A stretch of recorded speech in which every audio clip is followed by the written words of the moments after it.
Stampers, Kim from stampingimperfection.com. Welcome to my craft room. I have been playing with 3 different sets of framelits and thinlets. The first set is the on-film framelits. I really like this set of framelits. I think it's just a super fun set of framelits for scrapbook pages especially, or for cards that I'm making for like a grandparent or something where I want to include pictures of my kids. There are lots of different little mini albums I can use this for, and I really like it. The only thing I don't love about it, like this is my favorite one to use because a lot of sentiments fit inside here, but I always end up with the paper stuck in these things, and then I spend a ridiculous amount of time, even if I'm quick at it, poking the stuff out of these holes, either on the framelit itself or on the card that the cardstock that I cut out. The second set of framelits I've been playing with, I love these new butterfly thinlets, and I've been not playing with these as much as I would like to because they have actually been unavailable for ordering because of the dock worker strike, I believe. We weren't even able to order them, and they're about to come off the back order list. Stampin' Up! Says somewhere between today and April 15th these should be available to order online at mystampinstore.com, and because they've been on the back order list for so long, between the date that they become available and the end of April, Stampin' Up! Is offering this set at 15% off, along with your choice of one of 3 celebration items. They're bringing back 3 different celebration items. You could get to choose one of those along with 15% off when these become available. So check at mystampingstore.com to see if they're available. If you put in butterfly thinlets and it tells you they're unavailable, then check back the next day. But these are beautiful. But again, like I left this one like, you know, after I cut out the last one because now I've got to take and punch out all of those. I find that tedious. It keeps me from using the beautiful thinlets and framelits, but these are gorgeous. Like, look how beautiful these come out. These are worth the tedium of actually punching all those things out. Like, this is definitely worth it because this on a card, or these 2 things, like imagine layering these 2 together on a card. Like, that's just beautiful. It's a beautiful touch. So definitely worth the tedium, but I wanted to see if there was a quicker way to do this. And my third one, I think I've left this on my Big Shot. I'm going to be honest, I've had this one for a while. This is the Darling Doilies. I have to actually look it up because I've had it, but I haven't used it. The Darling Doily Thinlets, and I love this, but oh my good gracious, that's a lot of stuff to poke out. And these come out just gorgeous. You'll see these, and I tried it 3 different ways, and the last way that I tried it turned out to be my favorite way, and I don't know if you can see it, but this not only cuts, it also embosses. The third way that I tried this, it embossed just beautifully. So that's my favorite technique. The second way, I got a nice little embossing there. The first way, you could not see the embossing as well. So that's one of the things I'll show you on the video, but I have been searching for tips and tricks of what other people do to hopefully get this stuff to pop out easier so I don't have to spend a ridiculous amount of time punching these papers out before I use it again. So I've got 3 tips to share with you that I'm going to show you because I searched all over the place, asked my demonstrator friends, and people have shared a lot of tips with me, and I picked 3 that seem to work pretty well for other people, and you'll see which one I found works best for me. So here you go. I hope you enjoy the video, and check online at mystampinstore.com or at stampingimperfection.com to see what products you get for free and get all the details about the butterfly framelits. So there you go.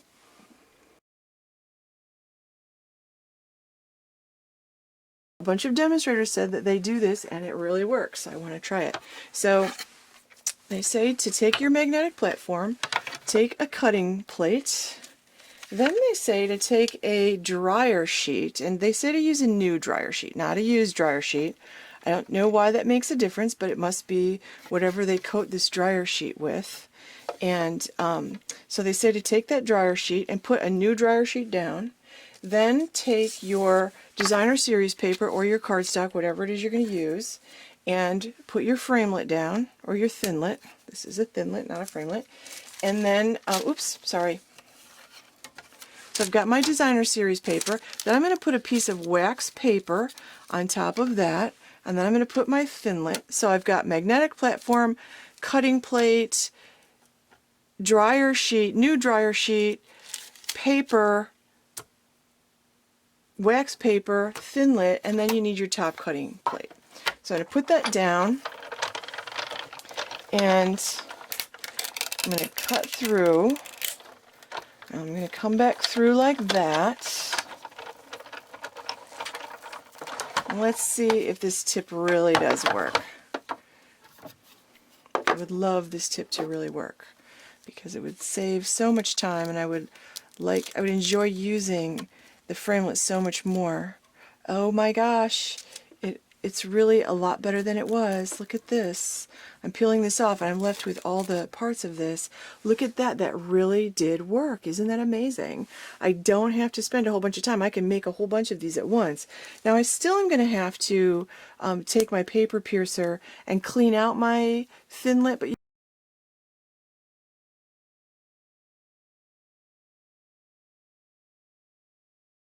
so the next tip I want to share with you, I've seen two, like all of the tips that I have to share with you have very similar characteristics. Now, the next tip I want to share and I want to try, because I figured I might as well make a video of this while I'm trying these out myself. They took 3 dryer sheets, so I'm taking 3 dryer sheets and I'm putting them down. Then they took the paper. So I'm taking my paper, and I'm going to take my framelit, and I'm putting, again, the sharp, it's not really sharp, but the side with the edges goes down. That paper's not quite big enough. Let's see if here we go. So I'll put this down. Oh, wait a minute. This tip actually had the wax paper. So I have my magnetic platform, 1 cutting plate, a layer of 3 of the dryer sheets, my paper, then my wax paper, then the Thinlet, and then my second cutting plate. So then I'll send this through.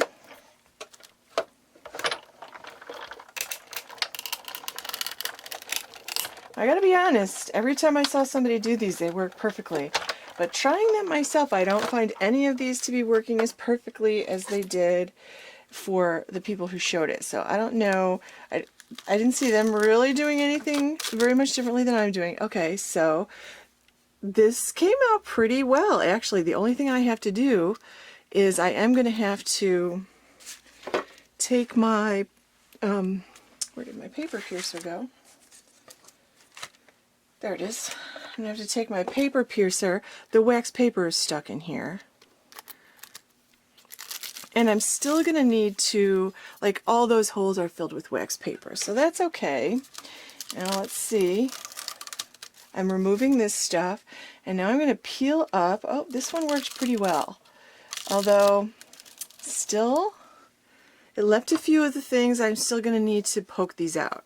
Like, still, I have to say, you know, all in all, not terrible, but this is the part I don't like to do. Like, this is what I'm trying to avoid having to do. Plus, right now I'm making a huge mess on my floor, which I'm going to have to then vacuum up, which I really don't want to do. So that's okay too. I wouldn't say that that was any more successful than the last one, but still, I do have to say I got nicer embossing using the 3 layers of dryer sheet.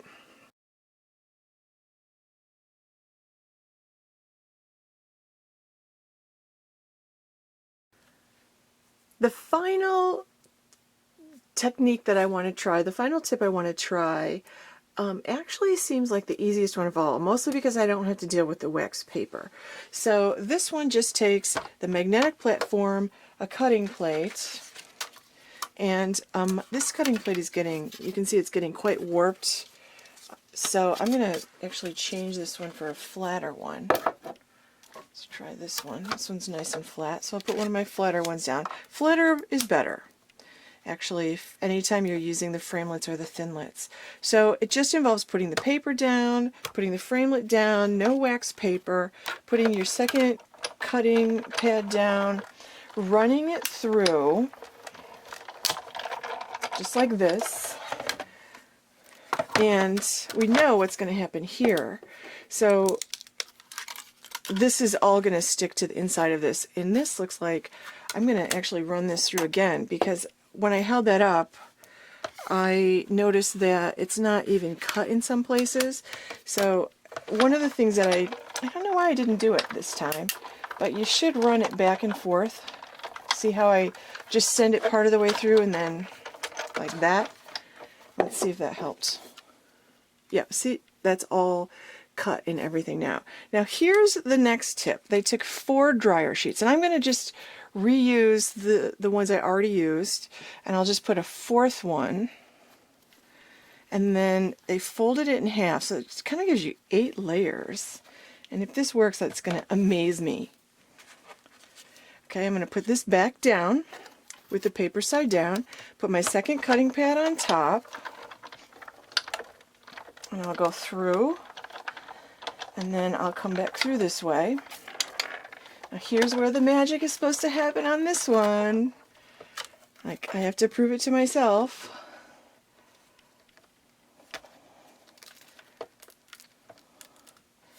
Okay, so I still have some of these pieces.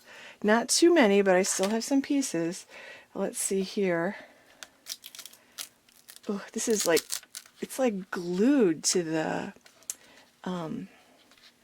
glass plate. Oh my goodness gracious. This paper is really like stuck, but look at this. This came off perfectly. So I have to say I'm impressed. And again, look how beautiful the embossing is on that. I'm really pleased with that. Like, I can't wait to use that on a card. And I do just have a few of these to pop out. And that may be, because I feel like that's the easiest and the best technique. So that may be because my framelit is actually a little warped. And it came that way. It still works fine, although I do need to send it through forward and backwards, I've noticed. But I tend to do that with my Thinlets almost automatically. Not that time, but almost automatically. So I just have a couple of things I'm going to have to get my paper piercer to poke out. So that's the one that seems to work the best for me on my Big Shot. Everybody's Big Shot is a little bit different. Mine's at least 3 years old, so I know that it's a little loose. Sometimes I put shims down, like I'll put a piece of tag board or thin cardboard underneath my bottom cutting plate because I need it to be just a little bit thicker, because this is, you know, turns really easy and it is kind of loose. So sometimes I do that, and that may be why that's like that. But anyways, there you go. 3 different things, 3 different techniques to try with these fussy little framelits and thinlets, and try it out with your Big Shot, see which technique works best. I'd love to know what you had to do or what trick you have that maybe I haven't tried yet. So thanks very much for watching. Stop by my blog at stampingimperfection.com to check out details for when the butterfly thinlets are available, and order them online at mystampingstore.com. Thanks for watching.